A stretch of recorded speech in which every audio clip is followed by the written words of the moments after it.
Dear students, welcome to the online lecture series of Environmental Science. In the previous lectures, we were discussing about the consequences of air pollution and we just introduced it, how to control, how to abate, how to mitigate the pollutants emitting from different sources,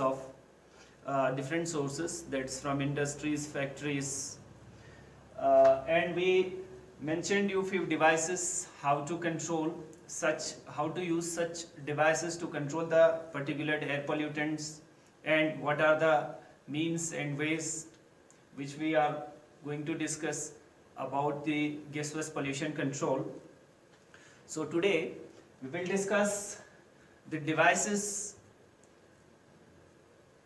how the devices operate, what are the mechanism of the devices which are used to control the suspended particulate matter emitting from any particular unit or industrial source.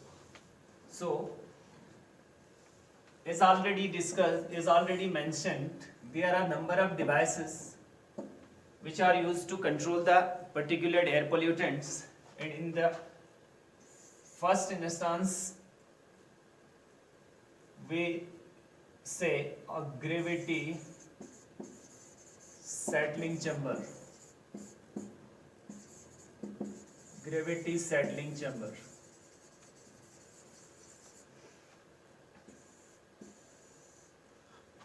Dear student, gravity settling chamber एक ऐसा device है, एक ऐसा equipment है जिसको air pollution control करने के लिए इस्तेमाल करते हैं। और एयर पोल्यूटेंट्स में आप लोगों ने देखा हुआ है, एक पर्टिकुलर एयर पोल्यूटेंट्स है और एक गैसियस पोल्यूटेंट एयर एमिट होते हैं हमारे डिफरेंट सोर्सेज से। तो जो आपका ग्रेविटी सेटलिंग चैम्बर है, it's mainly used for controlling the suspended particulate pollutants. तो देखते हैं इसका फंक्शन क्या है। नाम से पता चल रहा है भाई ये ग्रेविटी पे काम करता है। कहने का मतलब ग्रेविटी एक ऐसा फोर्स जो सभी चीजों को, जो भी फॉलिंग ऑब्जेक्ट्स होते हैं उस सभी चीजों को towards the centre of the earth attract करती है। तो इसी के मैकेनिज्म को, इसी प्रिंसिपल को इस्तेमाल करते हुए इंडस्ट्रीज में हम एक डिवाइस इस्तेमाल करते हैं। इनको कभी कभी हम प्री क्लीनर्स भी कह सकते हैं। प्री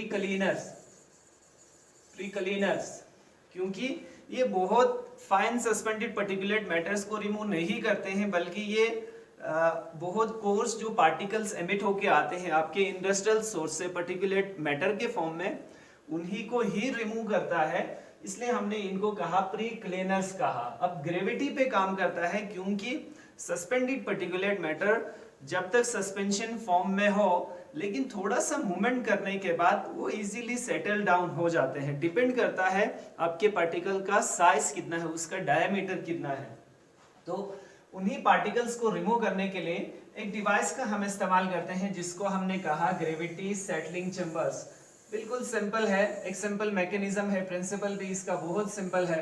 हम भाई जो भी एग्जॉस्टेड एयर पोल्यूटेंट्स एमिट होके आते हैं किसी इंडस्ट्रियल सोर्स से, इंडस्ट्रीज से एमिट होके आते हैं, उसको हमने पावर करना होता है, उसको हमने डालना होता है हमारे ग्रेविटी सेटलिंग चैम्बर में। ग्रेविटी सेटलिंग चैम्बर में उससे क्या हो जाता है, हम इसकी स्पीड को थोड़ा सा मिनिमाइज करते हैं। स्पीड जो आपके एग्जॉस्टेड एयर है, जो पोल्यूटेड एयर है, जो आपके इंडस्ट्री से एमिट होके आ रहा है, उस एयर पोल्यूटेंट को हम इस चेंबर में डाल देते हैं जिसको हमने कहा ग्रेविटी सेटलिंग चेंबर कहा। तो होता क्या है एक्चुअली, जब इसका स्पीड हम यहाँ पे मिनिमाइज कर देते हैं और इस जितना हमारा चेंबर का लेंथ ज्यादा होगा उतना हमारे पार्टिकल्स का जो सेटलिंग कैपेबिलिटी है, सेटलिंग रेट है, वो कंपैरेटिवली ज्यादा हो जाता है क्योंकि ज्यादा टाइम मिलता है। इस सस्पेंडेड एग्जॉस्टेड एयर में बहुत सारे सस्पेंडेड पर्टिकुलेट मैटर है, तो ग्रेविटी की वजह से ही क्या हो जाते हैं, इजीली सेटल डाउन हो जाते हैं। लेकिन हमेशा याद रखना जो फाइन सस्पेंडेड पर्टिकुलेट मैटर है वो इजीली सेटल नहीं हो पाते हैं क्योंकि जो एग्जॉस्टेड एयर का मूवमेंट है वो अपने साथ फाइन सस्पेंडेड पर्टिकुलेट मैटर को लेके जाता है। लेकिन जो कोर्स पार्टिकल्स होते हैं वो हमारे इस चेंबर में सेटल डाउन हो जाते हैं। इसलिए मैंने कहा था आप लोगों को जितना आपके चेंबर का लेंथ ज्यादा बड़ा होगा, ज्यादा लेंथ होगा, उतना कंपैरेटिवली आपके जो पार्टिकल्स हैं वो ज्यादा सेटल डाउन हो जाते हैं। तो सिंपल मैकेनिज्म क्या है हमारा यहाँ पर, ग्रेविटी सेटलिंग चेंबर का मतलब ग्रेविटी का इस्तेमाल करके, principle of gravity is used to settle the suspended particulate matter laden in the exhausted air being emitted from any particular industry or from any particular industrial source। अब comparatively for example हम अगर consider करते हैं यहाँ पर 100 milligrams of particles per liter of exhausted air अगर होगा, तो यहाँ पे कुछ पार्टिकल्स मान के चलो कोर्स पार्टिकल्स यहाँ पे रिमूव हो जाता है, 50 मिलीग्राम्स तक अगर सेटल डाउन हो जाता है तो हमारे यहाँ पर बच जाता है 50 milligrams of suspended particulate matter पर लीटर ऑफ एग्जॉस्टेड एयर। तो कहने का मतलब है जब भी हम इनपुट करते हैं एग्जॉस्टेड एयर को, पोल्यूटेड एयर को कंटेनिंग सस्पेंडेड पार्टिकुलेट मैटर, वो चेंबर के जब दूसरे साइड से निकल के आता है तो उसमें जो सस्पेंडेड पार्टिकुलेट मैटर होता है, जो डस्ट पार्टिकल्स होते हैं, उसका अमाउंट बहुत कम हो जाता है, क्योंकि यहाँ पे जो आपके कोर्स पार्टिकल है, जो बड़े पार्टिकल्स है, वो यहाँ पे इजीली सेटल डाउन हो जाता है। तो उसके बाद हम इन एग्जॉस्टेड एयर को यहाँ से जो निकल के आ रहा है उनको दूसरे डिवाइसेस में इजीली हम इनपुट कर सकते हैं, उसमें डाल सकते हैं, उसमें पावर कर सकते हैं, ताकि हमारा जो फिल्ट्रेशन कैपेबिलिटी है, जो हमारा डस्ट रिमूविंग कैपेसिटी है, वो थोड़ा सा एनहांस हो जाए। तो ये था हमारा ग्रेविटी सेटलिंग चेंबर। अब हमारे पास एक और डिवाइस जो हमने मेंशन किया आप लोगों को, जिसकी वजह से हम सस्पेंडेड पार्टिकुलेट मैटर्स को रिमूव करते हैं, उस डिवाइस को हम कहते हैं साइक्लोन सेपरेटर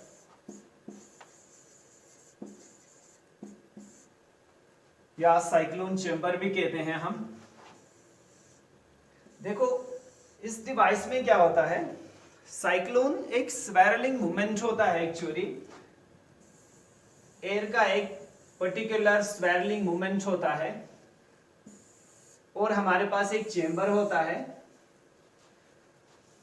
लेकिन जब भी हम एग्जॉस्टेड एयर जैसे इंडस्ट्री से निकल के आता है, हम इसको टेंजेंशनली इसमें इनपुट कर देते हैं। उसके बाद क्या होता है, एक वोर्टेक्स फॉर्मेशन होता है यहाँ पर, एक स्वेरलिंग मूवमेंट की वजह से, सेंट्रीफ्यूगल फोर्स की वजह से जो आपके एयर यहाँ पे है वो कॉन्टिन्यूअसली ऐसे स्वेरलिंग मूवमेंट करता है और हमेशा आपके चेंबर के वॉल के साथ स्ट्राइक करता है। चेंबर, हाँ जी, तो हमने कहा था आप लोगों को ग्रेविटी सेटलिंग साइक्लोन सेपरेटर्स हमने कहा था। साइक्लोन सेपरेटर का अगर हम यहाँ पे इमेज देखना चाहेंगे, जैसे मैंने ऑलरेडी डिस्कस किया, भाई एक स्वेरलिंग मूवमेंट होता है यहाँ पर, एक डेटी एयर को जिसमें सस्पेंडेड पार्टिकुलेट मैटर्स होते हैं, एक्चुअली उसको क्या करते हैं हम लोग, उसको यहाँ से डर्टी गैस यहाँ पे लिखा हुआ है, इसमें बहुत ज्यादा फाइन सस्पेंडेड पार्टिकुलेट मैटर होते हैं, इसको हम टेंजेंशियली यहाँ पे इनपुट कर देते हैं। कहने का मतलब जो इंडस्ट्रियल जो एग्जॉस्ट है, जहां से पोल्यूटेंट एमिट होके आ रहा है, उसको हम अपने साइक्लोन चेंबर में डाल देते हैं, या साइक्लोन सेपरेटर हमने कहा, इसमें डाल देते हैं। तो यहाँ पहुंचने के बाद क्या होता है, ये इन वॉल्स के साथ एक्चुअली स्ट्राइक कर रहा होता है, जो आपका साइक्लोन सेपरेटर का जो वॉल होता है, इनके साथ कॉन्टिन्यूअसली स्ट्राइक कर रहा होता है। और स्ट्राइक करने की वजह से जैसे ये रोटेट करने लगता है, एक सेंट्रीफ्यूगल फोर्स क्रिएट होता है यहाँ पर। उस सेंट्रीफ्यूगल फोर्स की वजह से कॉन्टिन्यूअसली एक वोर्टेक्स फॉर्मेशन होता है, साइक्लोन जैसा बन जाता है यहाँ पर। तो उस कॉन्टिन्यूअस मूवमेंट की वजह से ये सस्पेंडेड पार्टिकुलेट मैटर इस एयर में है, इन वॉल के साथ जैसे स्ट्राइक करता है, तो इसके फ्रिक्शन की वजह से इसकी स्पीड कम हो जाती है, तो ये आस्ते आस्ते यहाँ पे सेटल डाउन होना शुरू हो जाता है। बिल्कुल एग्जैक्टली इसी तरह कॉन्टिन्यूअस मूवमेंट करके जैसे यहाँ पे स्ट्राइक करता है, तो यहाँ पे फ्रिक्शन की वजह से इसका स्पीड कम हो जाता है, तो ग्रेविटी की वजह से अगेन ये नीचे सेटल डाउन हो जाता है ऊपर, जिसे हम कहते हैं। लेकिन जो आपका एयर है, एग्जॉस्टेड एयर है, वो कॉन्टिन्यूअसली क्या करता है, एक अपवर्ड मूवमेंट की लेके ऊपर की तरफ निकल जाता है। जो भी सस्पेंडेड पार्टिकुलेट मैटर्स होते हैं यहाँ पर, वो कॉन्टिन्यूअस स्वेरलिंग मूवमेंट की वजह से या सेंट्रीफ्यूगल फोर्स की वजह से जो क्रिएशन हुआ है हमारा वोर्टेक्स फॉर्मेशन या साइक्लोन, उसकी वजह से कंटिन्यूअसली आपके जो सस्पेंडेड पार्टिकुलेट मैटर है इस वॉल पे स्ट्राइक करते हैं या इस वॉल पे स्ट्राइक करते हैं, और जो आपका एयर है वो कंटिन्यूअसली ऊपर चला जाता है बायंसी की वजह से, और जो आपके सस्पेंडेड पार्टिकुलेट मैटर हैं वो यहाँ पे नीचे सेटल डाउन हो जाते हैं। सिंपल मैकेनिज्म कहने का मतलब क्या है, हमारे साइक्लोन सेपरेटर का एक साइक्लोन फॉर्मेशन होता है बिकॉज ऑफ सेंट्रीफ्यूगल फोर्स की वजह से, और उसकी वजह से हमारे जो सस्पेंडेड पार्टिकुलर मैटर लेडन यहाँ पे एग्जॉस्टेड एयर है that continuously strikes on the walls of the chamber of the cyclone separator which results reduction in the speed because of the friction and the suspended particulate matter easily settle down at the ऊपर नीचे settle down हो जाता है, फिर हम उसको आस्ते आस्ते निकाल सकते हैं पीरियोडिकली। तो सिंपल मैकेनिज्म क्या है यहाँ पर हमारे साइक्लोन सेपरेटर का, cyclone separator is a suspended particulate matter removing device where we put the dirty as the polluted air tangentially into the cyclone separator or the cyclone chamber, as a result of which a centrifugal force generates which forms a cyclone within the chamber of the wall, within the wall of the chamber, and continuous striking of the suspended particulate matter on the walls of the chamber results the reduction of the particulate matter's speed, which easily gets settled down under the influence of gravity, and the clean air removes or emits from the above. Hence the suspended particulate matters are being removed periodically from time to time. This was the principle or mechanism of the cyclone chamber. Hope आपने समझा होगा। उसके बाद next जो हमारे पास और एक device होता है उसको हम कहते हैं बैग फिल्टर कहते हैं, या पैक्ड बैग फिल्टर्स हम कहते हैं इनको। भाई इसका मैकेनिज्म क्या है, बहुत सिंपल मैकेनिज्म है इसका। मैकेनिज्म में क्या है, हम यहाँ पर फैब्रिक के बने हुए फिल्टर्स यूज करते हैं upside down in the sense जो इनका माउथ है यहाँ से ओपनिंग है एक्चुअली अपसाइड डाउन है, ऊपर से हमने हैंग किया हुआ है इसको, ऊपर से जैसे हैंग किया हुआ है, ये वाला एक में निकाल के दिखाता हूं आपको, ये ऐसे हैंग किया हुआ है एक्चुअली, ये ऐसे हैंग किया हुआ है, नीचे से माउथ इसका ओपन है, तो एग्जॉस्टेड एयर आपका यहां से इस डायरेक्शन में जा रहा है। कहने का मतलब ये परफोरेटेड है, लेकिन याद रखना परफोरेशन से यहाँ पर पोर्स है, और मैंने कल भी कहा था आप लोगों को characteristics of the particulate matters को स्टडी करना हमारे लिए जरूरी है। क्यों जरूरी है, क्योंकि कितने फाइन सस्पेंडेड पार्टिकुलेट मैटर है, कितना डायमीटर आपके सस्पेंडेड पार्टिकुलेट मैटर का है, ताकि उसको बेस करके हम यहाँ पर अपने जो फिल्टर्स को डिसाइड करना है उसका पोर साइज हम डिसाइड करेंगे। हमेशा याद रखना है जो पोर साइज हमारे फिल्टर्स का होगा वो हमेशा कंपैरेटिवली स्मॉल होगा as compare to the particles to be removed.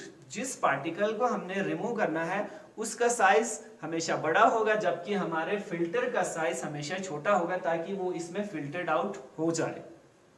तो मैकेनिज्म क्या है यहाँ पर, हम इसको अपवर्ड डायरेक्शन में जो सस्पेंडेड पार्टिकुलेट मैटर है, एग्जॉस्टेड एयर जो हमारे इंडस्ट्री से निकल के आ रहा है, चिमनी से निकल के आ रहा है, उसको हम अपने सस्पेंडेड पार्टिकुलेट मैटर कंटेन कर रहे हुए जो एग्जॉस्टेड एयर है उसको हम इन डर्टी गैस जिसमें है सस्पेंडेड पार्टिकुलेट मैटर है उसको हम अपसाइड डाउन वाले चेंबर्स में इन फिल्टर्स में डाल देते हैं। एक्चुअली सीरीज ऑफ फिल्टर्स लगे हुए, ये एक फिल्टर लगा हुआ है, मान के चलो ये 2 है, ये 3 है आपका, ये चौथा फिल्टर है। तो इसी तरह बहुत सारे फिल्टर्स लगे हुए होते हैं, डिपेंड करता है कितना बड़ा इंडस्ट्रियल यूनिट है।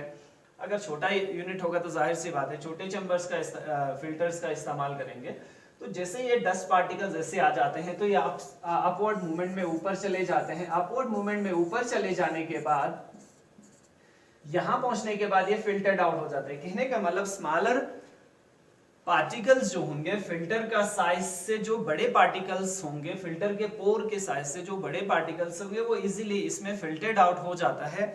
और इसमें एक चीज जानना जरूरी है, फॉर एग्जाम्पल हमने इनिशियल स्टेज में अगर कहा भाई 5 mm साइज के पार्टिकल्स को अगर हमने रिमूव किया, क्योंकि हमने पोर साइज ऐसे ही डिसाइड किया था, लेकिन एक चीज मैं बताऊं आपको, इस बैग फिल्टर्स का जो कैरेक्टरिस्टिक्स है वो ऐसा है कि with the passage of time the efficiency of the packed bag filter increases. जो पैक्ड बैग फिल्टर्स है उनका एफिशिएंसी इंक्रीज हो जाता है। एफिशिएंसी इन द सेंस पहले ये कोर्स पार्टिकल को रिमूव कर रहा था 5 mm के पार्टिकल के साइज को, लेकिन with the passage of time ये क्या करता है 4 mm के पार्टिकल के साइज को रिमूव करता है, 3 mm पार्टिकल के साइज को रिमूव करता है, या उससे भी फाइनर पार्टिकल्स के साइज को भी रिमूव करता है।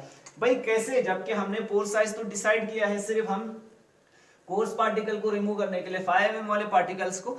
होता है ऐसा है, जो आपके यहाँ पे मैं एक फिल्टर आपको निकाल के दिखाऊंगा, एक पोर निकाल के दिखाऊंगा। मान के चलो ये सिर्फ 5 mm के पार्टिकल के साइज से, मान के चलो इसका 4 mm है इसका जो डायमीटर। तो होता क्या है, जैसे हम एयर पास, यहां से एग्जॉस्टेड एयर पास करेंगे, तो जो सस्पेंडेड पार्टिकुलेट मैटर होते हैं वो जरूरी नहीं है कि बिल्कुल कॉर्नर्स में ही, बिल्कुल एजेस पे ही होके डिपॉजिट हो जाए, जरूरी नहीं है। तो होता क्या है, ये आपका पोर है, तो कभी ये बॉडी अपना पोर्शन अंदर डिपॉजिट हो जाएगा, पोर्शन साइड में हो जाएगा, तो उसकी वजह से जो आपके अंदर का साइज है जो इसका, उस साइज डिक्रीज हो जाता है। डिक्रीज होने की वजह से अब ये 4 mm के पार्टिकल के साइज को भी रिमूव करेगा, 3 mm पार्टिकल के साइज को भी रिमूव करेगा, या उससे फाइनर सस्पेंडेड पार्टिकुलेट मैटर्स को भी रिमूव करेगा। मींस हम ऐसे बता सकते हैं, हम जैसे बेक फिल्टर्स को इस्तेमाल करते हैं, तो द पैसेज ऑफ टाइम, जैसे जैसे हम कॉन्टिन्यूअसली एग्जॉस्टेड एयर को पास करते हैं, तो उसमें जो सस्पेंडेड पार्टिकुलेट मैटर को रिमूव करने की कैपेबिलिटी थी कोर्स पार्टिकल को, लेकिन with the passage of time उसकी एफिशिएंसी इंक्रीज हो जाती है। Efficiency increase in the sense फाइनर particles के साइज को भी रिमूव करता है, क्योंकि इन पोर्स का साइज एक्चुअली क्या हो जाता है, डिक्रीज हो जाता है, जिसकी वजह से फाइनर सस्पेंडेड पार्टिकुलेट मैटर्स को भी रिमूव करता है। लेकिन एक टाइम ऐसा आ जाता है कि ये सारा टोटली क्या हो जाता है, कोलैप्स हो जाता है, बंद हो जाता है, क्योंकि फाइन सस्पेंडेड पार्टिकुलेट मैटर पूरा चौक कर जाता है, ब्लॉक कर जाता है। तब हमें क्या करना होता है, दो अलग अलग तरीकों से हम इनको रिमूव करते हैं। जो हमारा यहाँ पर ब्लॉक हो गया है, अब इसको हम या तो रिवर्स फ्लो करते हैं, एक मेथड हमारे पास है, रिवर्स फ्लो कराते हैं, या तो हम दूसरा मेथड इस्तेमाल करते हैं, शेकिंग मेथड। शेकिंग मेथड क्योंकि अपसाइड डाउन है, हमारे जो फिल्टर्स हैं, जो फिल्टर्स हमने इस्तेमाल किए हैं वो अपसाइड डाउन है। या तो हम इसको शेक करते हैं तो जो यहाँ पे फंसे हुए पार्टिकल्स है वो निकल जाते हैं, या तो हम इसको रिवर्स फ्लो करते हैं। कहने का मतलब यहाँ से हम इसको एयर देते हैं, यहाँ से हम इसको प्रेशर देते हैं, तो जो यहाँ पे पार्टिकल्स है वो हमारे यहाँ पे नीचे सेटल डाउन हो जाता है। तो सिंपल मैकेनिज्म अगर हम कहेंगे हमारे बेक हाउस फिल्टर्स का या पैकेट बेक फिल्टर्स का, वे put the exhausted air from below towards the filter, and the pore size already decided how much amount of size of the particles is to be removed, and with the passage of time efficiency of the particles removed, because continuous filtration resulting minimizing the size of the particular pore. As a result, finer suspended particulate matter gets removed with the passage of time, and finally what happens, it totally gets blocked or choked, and then how we are supposed to restore, we restore either by reverse flow or by shaking method. This was the mechanism, simple mechanism of the bake house filter or packet bake house filters. This was the two or three devices we discussed today. Means first device we discussed today is gravity settling chamber. Gravity settling chamber is a device where we put the exhausted air into the chamber, and as a result of gravity the coarse particles get settled down at in the chamber, and less amount of particulate matters are being removed.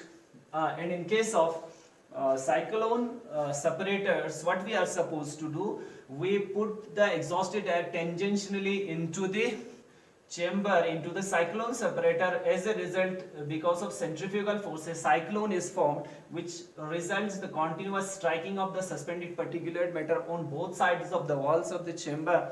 As a result, reduces the speed of the particulate matter and gets settled down under the influence of gravity, and clean air gets removed. And finally, the packet bag filters, these are simple method based on the filtration method, and finer suspended particulate matter gets removed with the passage of time. And finally, to restore, what we are supposed to do, we are to make a reverse flow or shaking method. These were the three different devices we use for removing the suspended particulate matter.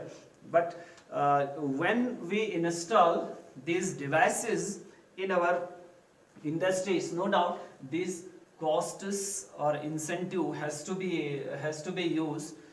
Means some of the cost is to be implied, but the cost is very much necessary for reducing, for mitigating, for checking the pollutants of suspended particulate matter to be released directly on our atmosphere. Hence, these were some of the devices, and the remaining device we will discuss in the next lecture. Till then, stay home, stay safe, best of luck.